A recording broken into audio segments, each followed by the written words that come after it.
blessé gravement à la main. Donc, étant comme il a tiré, il a rafalé la première fois, tout le monde était paniqué. Tout le monde se cherchait. D'autres étaient dans les cellules, d'autres étaient sur moi et ils étaient couverts d'hommes sur moi. Donc, c'est quand après, quelques minutes après, il y a 3 personnes encore qui sont rentrées, 3 jeunes assaillants. Ils ont commencé à rafaler encore, ils ont tiré même. Là, vraiment, il y a eu la trouille. Mais étant en bas des gens, en tirant, il a reçu une balle effectivement dans le pied. Et en ce moment, vraiment, il a ressenti qu'il était touché. Étant couvert de sang, il me suis dit que non, il me joue au mort. Donc, il me suis joué au mort. Et le lendemain, il n'y avait personne. En plus que le lendemain, il y avait beaucoup de morts qui veulent constater si mon papa était là. Je m'en vais devant mon neveu est décédé. Je m'en vais, mon père n'est pas décédé, mais il est gravement blessé au pied. Depuis c'était une situation, tous ses os envoyés. Et à ce moment, il a pleuré. Et mon père m'a dit, prends courage, ne pleure plus. Donc il était à côté de lui.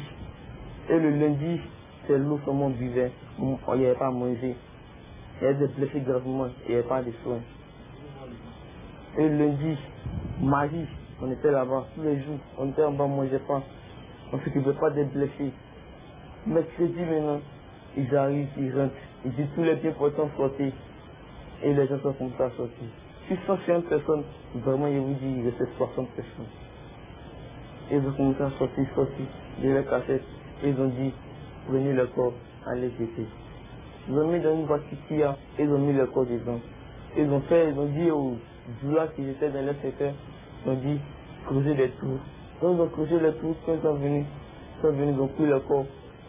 C'est parce qu'on a versé ça. Et nous, les biens portants, ils sont revenus.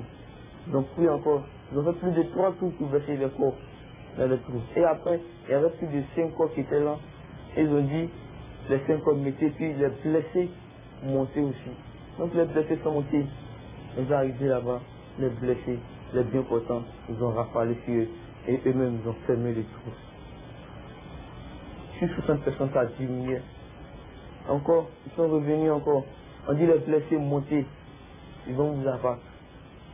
Ils sont venus donc ils ont pris les blessés. Et les parents qui ne voulaient pas laisser les enfants partir, ils vont passer avec eux. Ils sont partis. Et mon papa, il s'est blessé aussi. Ils l'ont pris pour aller. C'est là-bas mis derrière un Kia. Puisqu'il n'y avait pas de place, il poussait le mort. C'est le mot pour avoir des places, mais puisque mon père était derrière un Kia, et quand les blessés marchaient sur lui pour monter dans le Kia, et puisque un enseignant parmi eux, il a dit qu'il n'y a plus de place, le reste des blessés revenaient en cellule. Ils vont déverser ça le lendemain, ils vont voir ce qui s'est fait. Donc, puisque mon père marchait sur lui à tout moment, on le prend, arrivé dans la cellule, on nous enferme, mon papa est décédé. J'ai tiré son corps vers lui. Et vraiment j'ai pleuré, mon père est décédé. Mais il y a tout courage, je suis un homme. Car ce que j'ai vu me suffit. Et il était à côté de moi. J'ai écouté, je voulais pleurer. Mais il est resté, il est sur un garçon. Puisqu'après il m'a dit, il ne faut pas pleurer.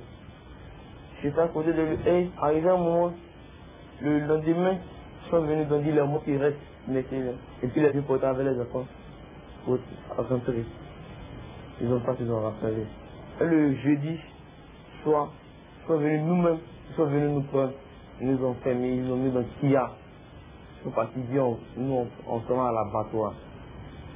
Puis on voyait les trous, et oui, et j'ai prié mon Seigneur, je l'ai prié. Le dimanche 6, quand nous avons pris, étant dans le Kia, nous avons vu des caméras, des Français qui nous filmaient. Nous nous sommes dit que c'est TV5, ils vont nous montrer la télévision, là c'est Gbagbo voir, il va nous libérer de cela. Bon, vraiment, nous, on espérait, on se dit, il n'y a rien, puisqu'il y a une caméra qui nous filme. Des Français, des Français qui nous filmaient. Mais malheureusement, je viens dire rien. Car les Français, je ne sais pas s'ils sont avec eux, mais je ne sais pas avec eux. Mais je vous dis rien. Grâce à Dieu, aujourd'hui, je suis. Mon père est décédé, mon grand frère est mort, et mon neveu est mort. J'ai une amie intime qui a son mari abattu devant elle et ses enfants et sa maman. D'abord, les rebelles se sont trompés des coups. Et sur invitation, ils sont tombés dans la cour du policier et ils l'ont abattu. Vraiment, on vivait l'enfer à Boaké. Vivait l'enfer à Boaké où les BT, les bidets étaient recherchés. Et avant que je ne prenne la fuite, Je suis allée me réfugier dans la cour, les enfants et moi, dans la cour d'une amie qui n'est pas de même ethnie que moi, pour qu'il me protège. Et après, le lendemain, jeudi à 5 h du matin, nous avons quitté Boaké à pied, 2 jours sur la route, et nous sommes tombés à Tilchou. Et voilà comment nous avons vécu. Vraiment, c'est difficile. On ne peut pas sortir. On ne peut pas sortir. On a peur de dire que nous sommes de telle ethnie, nous sommes de telle ethnie. Vraiment, c'est un calvaire pour nous. Et c'est sur l'indication des rebelles entre des cours en cours, puisque eux-mêmes ne comprennent pas français. Ils sont seulement à la recherche des policiers, des corps habillés, ou bien ils recherchent d'autres personnes? Ils recherchent d'autres ethnies. Les bétés, les didas, vraiment ils recherchent d'autres ethnies. Ce dimanche-là, ils sont entrés dans une cour pour chercher une femme bété qui est responsable des FPI à Boaké. Et ils cherchent des gens, les responsables des sociétés qui sont des bétés sont recherchés.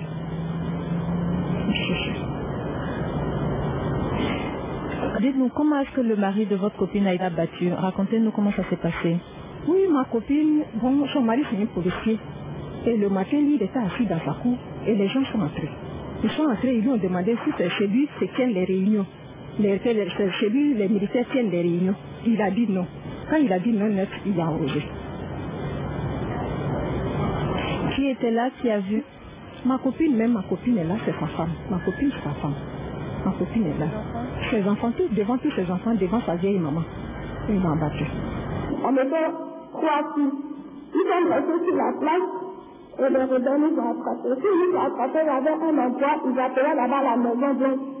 C'est la vie qui allait nous mettre. Dès qu'on est arrivé, ils ont reçu un groupe de lieux pour nous préparer une grosse mamie. Une grosse petite mamie. Nous, on avait pas pensé, nous, on allait mettre côté. Donc, ils nous ont dit de préparer, ils ont découpé le bélier. On a commencé à préparer. À dire, le chef, c'était Jacques. Il nous appelle, il dit, excusez-moi, je suis le chef. C'est ce que je vous ordonne.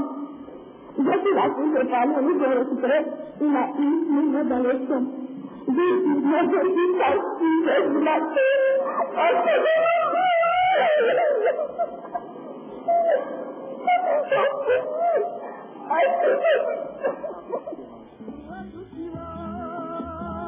Contrairement à ce qui se passe dans les villes du Nord, où seuls les allochtones, c'est-à-dire des Ivoiriens non originaires du Nord, sont traqués, en plus des corps habillés, gendarmes, militaires, douaniers, policiers, agents des eaux et forêts, au centre-ouest et à l'ouest du pays, la chasse alors a pris une haute allure. Ici, ce sont les autochtones qui sont les frères de la barbarie des rebelles. C'est la cruauté intégrale. Quand une femme bablée ici m'a dit qu'on a tué son mari à sa présence, on a coupé son bras et on lui a demandé de préparer, faire la cuisine, manger le bras de son mari. Elle est venue ici avec l'os du bras de son mari, ici à la mairie. Vous voyez, c'est horrible, c'est grave. Et un autre guerrier qui est présentement à la mairie de Djokwe, lorsqu'il est sorti, il est arrivé à Zouma, devant lui, on a fusillé son grand frère. Et lui, il a pris à elle la femme et les enfants. Et un troisième exemple, une femme qui a accouché en pleine forêt, qui a fait des jumeaux, et que les rebelles ont trouvé, ils ont tué.